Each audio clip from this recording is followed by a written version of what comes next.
ئێرە کوردستانە خاکی باب و بەپیرانە ئێمە کوردین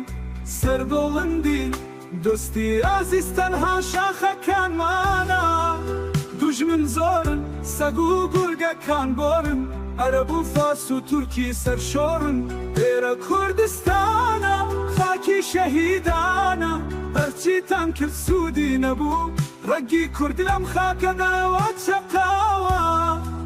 بە خوێنی ڕۆڵەی کوردانە و دراوە ناتوانن وەبکەن کورد نابین هەر کورد بووین و هەر کورد دابین ئێرە کوردستانە ئێرە کوردستانە ئێرە کوردستانە بژی کورد بژی کوردستان ئەگەر لە شم سەد پارچەکەن